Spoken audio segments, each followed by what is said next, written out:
আল্লাহ রাব্বুল আলামিন হাবিবের শানে ইরশাদ করেন, আমি তো জগতের মানুষের জন্য নয়, সমস্ত সৃষ্টিকুলের জন্য নবী মুহাম্মদ সাল্লাল্লাহু আলাইহি ওয়াসাল্লামকে আমি রহমত স্বরূপ দুনিয়ায় পাঠিয়েছি। এক সময় রাসূল সাল্লাল্লাহু আলাইহি ওয়াসাল্লাম মসজিদে নববীতে সাহাবাদেরকে নিয়ে আলোচনা করছেন। এমন সময় এক বেদুইন ইহুদি তার উৎসমেত মসজিদে নববীর মধ্যে প্রবেশ করালেন। যখন উৎসমেত প্রবেশ করালো, রগম্বিত সাহাবী হযরত উমর ফারুক রাদিয়াল্লাহু তাআলা বললেন, ইয়া রাসূলুল্লাহ, এই বেদুইন সামান এবং জানোয়ার সহ মসজিদে নববীর মধ্যে প্রবেশ করাচ্ছে। আল্লাহ রাসূল সাল্লাল্লাহু আলাইহি ওয়াসাল্লাম বলেন, ওনাকে আসতে দাও। এমনকি মসজিদের মধ্যে প্রবেশ করলো। মসজিদের মধ্যে প্রবেশ করার পর সেই বেদিন ইহুদি মসজিদের মধ্যখানে তিনি তার ইস্তেঞ্জা সারলেন। হযরত উমর ফারুক রাদিয়াল্লাহু তাআলা আনহু রাগে তার চোখটা লাল হয়ে যায়। এমন সময় আল্লাহর হাবিব সাল্লাল্লাহু আলাইহি ওয়াসাল্লাম বলেন যে, উমর, বিরগম্বিত হয়ে না, ও যে কাজটা করতে যাইছে, ও যে কাজটা করতে ইচ্ছুক হয়েছে, ওকে ক্লিয়ার ভাবে করতে দাও। তখন আল্লাহর হাবিব সাল্লাল্লাহু আলাইহি ওয়াসাল্লাম এই কথা শুনে হযরত উমর ফারুক রাদিয়াল্লাহু তাআলা স্তব্ধ হয়ে বসে আছেন। এমন সময় তার ইস্তেঞ্জা সারা হয়ে গেল।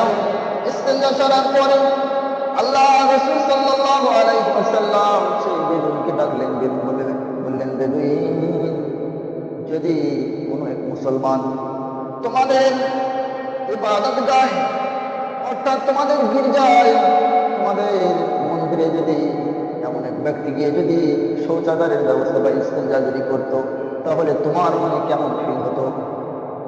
সেই বেদুইন তখন বললেন, সত্যি সত্যি আমার তো খুব রাগ হয়ে যেত। সেই কারণে আমার সাহাবীরাও তারাও রেগে গেলেন, কিন্তু আমি তাকে ধমক দিয়ে বসিয়ে দিলাম। রাসূল আকরাম সাল্লাল্লাহু আলাইহি ওয়াসাল্লামের উত্তম আচরণ দেখে সেই বেদুইনটি বলল, সত্যিকারের আপনি নবী, আপনার মনে অনেক দয়া, আপনার মনে অনেক মায়া। আপনি আমার উপরে যে যেমন ভাবে রহম করলেন, অন্য কেউ বলে আমার গর্দান থেকে আমার মাথাটা আলাদা করে দিত। কেননা এমন একটি অন্যায় বরদাস্ত করার মতো কারো হিম্মত ছিল না।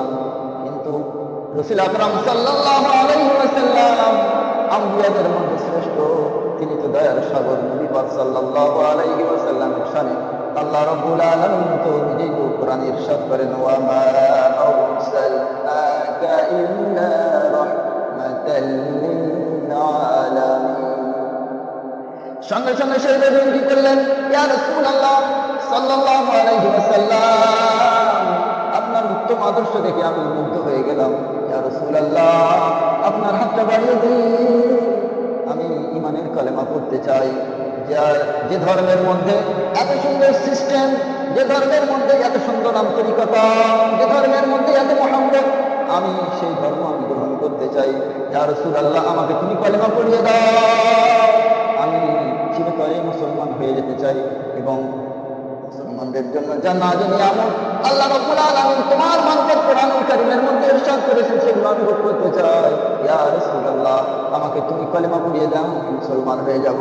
সেই লোকটা, সেই বেদুইনটা রাসূলের আগে কালেমা পড়লেন, আশহাদু আল্লা ইলাহা ইল্লাল্লাহ ওয়া আশহাদু আন্না মুহাম্মাদান আবদুহু ওয়া রাসূলুহু।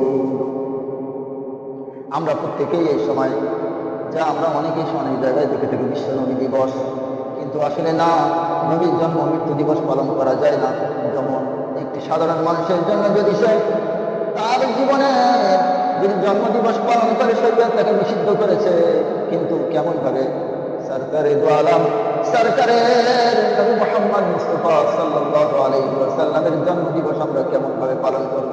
কিন্তু ইহুদি, বেদুইন, এমন মুশরিক ও কুফারেরা তারা মুসলমানদের মধ্যে এমন এমন জিনিস ঢুকিয়ে দিয়েছে, তোমরা নবী দিবস পালন করো। তারা যদি বলতো নবী দিবস না পালন করে যদি তোমরা সিরাতুন নবী যদি তোমরা পালন করো, তারা তো জানতো, যদি সিরাত নবী জানতো তাহলে তো মানুষ মুনাফিক থাকতো না। যদি নবীর সিরাত বলে যদি জানতো, তারা তো অন্য অন্য ধর্মের প্রতি তারা আকৃষ্ট হতো না। যে নবীর সিরাতগুলো যদি জানতো, তারা মানুষ দলে দলে মুসলমান হয়ে যেত এবং ভিত স্থাপন মজবুত করতো। সেই কারণে বেদুইনরা মানুষকে নবী দিবসের লোভ দেখিয়ে, নবী দিবসের আক্রোশ লোভ দেখিয়ে তারা মানুষকে নবী দিবসের দিকে ঠেলে দিয়েছে, কিন্তু তারা সিরাতের নবীর দিকে তারা আকর্ষণ করতে পারেনি।